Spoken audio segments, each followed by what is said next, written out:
নমস্কার বন্ধুরা। আজকে নবান্ন অভিযান এবং তাই নিয়ে তাকে কেন্দ্র করে সারা দিনভর পুলিশ এবং আন্দোলনকারীদের মধ্যে যে খণ্ডযুদ্ধ আমরা দেখলাম, আমরা প্রত্যেকে দেখলাম এবং আমরা চমকে উঠলাম যে কি লড়াইটাই না আজকে হলো। কারা এই মিছিল আসলে ডেকেছিল, পুলিশের দিক থেকে নাকি আন্দোলনকারীদের দিক থেকে, কাদের দিক থেকে বেশি প্ররোচনা, বেশি আহ, আহ, আক্রমণ এসব এসেছে, সেসবের বিচার করতে এখানে বসিনি। এখানে বিচার করতে বসেছি একটি সামাজিক দিক নিয়ে। সামাজিক দিক হচ্ছে, আমরা যারা সোশ্যাল মিডিয়া ইউজ করি তারা কি সব কিছুতেই এত ট্রোলিং, এত রোস্টিং করব যে মানুষের বিবেক, তার মানবিকতাকে ভুলে যাব? আজকে টিভিতে যখন অফিসের কাজ করতে করতে ফাঁকে ফাঁকে একটু মিছিলটা দেখছিলাম, তখন একটা লাল জামা পরা, গেরুয়া বসন, আলখাল্লা কি বলে ওগুলোকে আমি ঠিক জানি না, একটা দাড়িওয়ালা, একটা সাধুর মতো একটা লোক, তাকে দেখলাম। সে ওই আন্দোলনে রয়েছে এবং ভিড়ের মধ্যে পিছনের দিকে নেই, সে একেবারে সামনের সারিতে রয়েছে, একা রয়েছে এবং সে বুক পেতে পুলিশের জলকামান নিচ্ছে। তার গায়ে পুলিশের লাঠির আঘাত এসে পড়ছে। আমার মনে হলো এই বয়সে এই লোকটা কেন এই আন্দোলনে? হতে পারে সে কোনো দল করে, হতে পারে সে কোনো দল করে না, সে সত্যিই সাধারণ মানুষ, বিচার চাইতে এসেছে। সে যে দলই করুক, প্রত্যেকে নিজস্ব চিন্তাভাবনা, নিজস্ব আদর্শ থাকে। তো লোকটাকে দেখে আমার কষ্ট, মায়া যেমন হচ্ছিল, তেমনি আমি অনেক সাহস পাচ্ছিলাম, অনেক বেশি ইন্সপায়ার্ডও হচ্ছিলাম। কিন্তু আমার এই ভিডিও করার মূল উদ্দেশ্য সেটা নয়। আমি সন্ধেবেলায় যখন বাড়ি ফিরে একটু ফেসবুক ঘাটাঘাটি করছি, তখন দেখতে পাচ্ছি এই লোকটাকে নিয়ে ট্রোলিং হচ্ছে, এই লোকটাকে নিয়ে মিম হচ্ছে। সবাই বলছে এই লোকটা কেন ছাত্রদের আন্দোলনে রয়েছে। প্রথম কথা তো এটা ছাত্রদের ডাকা আন্দোলন, ছাত্রদের আন্দোলন নয়। অর্থাৎ এই আন্দোলনটা ছাত্ররা ডেকেছে সবাইকে, সবাই যেতে পারেন। তো প্রথম নস্যাৎ করে দেওয়া যায় এই তত্ত্ব। দ্বিতীয় তত্ত্ব যদি ধরেও নিই যে ছাত্রদের আন্দোলনেই তিনি গেছে, আচ্ছা ভাবুন তো, ধরুন আপনার পরিবারের কারোর সাথে, আপনার মায়ের সাথে, আপনার মেয়ের সাথে, আপনার বোনের সাথে এরকম কোনো নিন্দনীয়, নোংরা, কুৎসিত ঘটনা ঘটলো এবং ছাত্র সমাজ কি, কবি সমাজ কি, গায়ক সমাজ, শিল্পী সমাজ, তারা একটা আন্দোলনের ডাক দিল। সেই ছাত্রদের ডাকা আন্দোলনে, যেটা আপনার পরিবারের সঙ্গে ঘটেছে, সেই আন্দোলনে একজন বৃদ্ধ লোক এলো যে আপনার মায়ের বিচারটা চাইছে।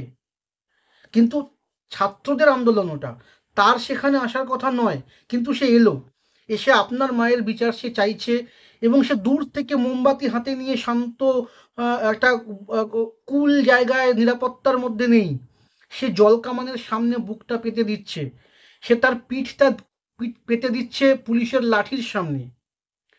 আপনি বলুন তো, আপনি কি তখনও তাকে নিয়ে ট্রোলিং করতে পারতেন? আপনি কি তখন তাকে প্রশ্ন করতেন, আরে দাদু, এটা তো ছাত্রদের মিছিল, হতে পারে আমার মায়ের সঙ্গে ঘটেছে, তুমি এখানে কেন এসেছো? এটা কি আপনি বলতে পারতেন? পারতেন না তো, নাকি পারতেন? যদি পারতেন তাহলে তো আপনাকে মানুষের পর্যায়ে আমি ফেলি না।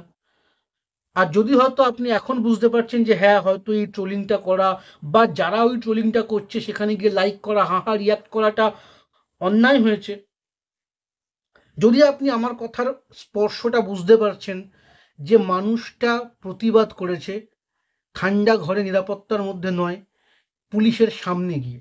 হতে পারে আপনি পুলিশের পক্ষের লোক, হতে পারে আপনি যারা এই দুর্ঘটনাটা ঘটিয়েছে তাদের, যারা ওই হসপিটালের মধ্যে ঘটিয়েছে তাদের সমর্থন করেন, তবুও ভাবুন তো, আপনার বিবেকে লাগছে না যে এই মানুষটাকে নিয়ে ট্রোলিং করা উচিত না?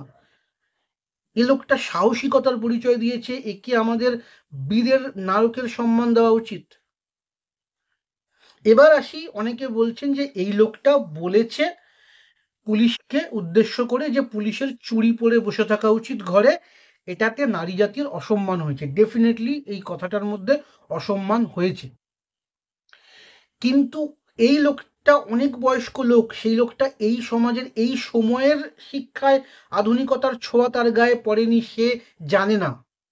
আমাদের বাড়ির, আপনার বাড়ির যারা আপনারা বলছেন না যে এই লোকটা এই কথা কেন বলছে, একটু প্র্যাকটিক্যালি ভাবুন তো। আপনার বাড়ির চারপাশে আশেপাশে আপনার ঘরের লোকেরা, যারা একটু বয়স্ক বৃদ্ধ, যারা পুরনো যুগের মানুষ, তারা এই কথা বলে না যে যা মেয়েদের মতো ঘরে গিয়ে চুড়ি পরে বসে থাক, বা মেয়েদের মতো কাঁদছিস কেন? এগুলো তো বহু যুগ যুগ ধরে চলে আসা একটা সামাজিক ব্যাধি, যে ব্যাধিতে আমরা সকলেই আক্রান্ত। এই কথাটার মধ্যে অন্যায় রয়েছে, কথাটার মধ্যে খারাপ যেটা রয়েছে সেটা আমরা এখন ফিল করি, এখন বুঝতে পারি, যখন আমাদেরকে কোনো হিউম্যান রাইটস বা কোনো অধিকারের যখন চর্চা হয়, এইগুলো নিয়ে যখন কথা হয়, তখন আমরা বুঝতে পারি যে এইগুলো কতটা, এই প্রবাদ প্রবচনের মধ্যেও কত এরকম ছড়িয়ে রয়েছে মেয়েদের প্রতি অসম্মান। কিন্তু এই লোকটার বয়স দেখে আমার যা মনে হলো 70-80 প্রায়। তো তার সময়কার, তার বেড়ে ওঠাতে তো এই কথাটা অন্যায় ছিল না। সে তো এটাকে ভালো বলেই, আপনি এখন দেখবেন কোনো ইন্টারভিউ দেখবেন কোনো বড় ফিল্ম স্টারদের, অমিতাভ বচ্চন হোক বা অনিল কাপুর, এদের ইন্টারভিউ দেখবেন অন ক্যামেরা সিগারেট খেতে খেতে ইন্টারভিউ দিচ্ছে। কোথাও নো স্মোকিং লেখা নেই। আগেকার দিনের সিনেমাতে দেখবেন নো স্মোকিং লেখা নেই, কারণ সেটা সে সময়ের চল ছিল না, সেটা পরে তৈরি হয়েছে।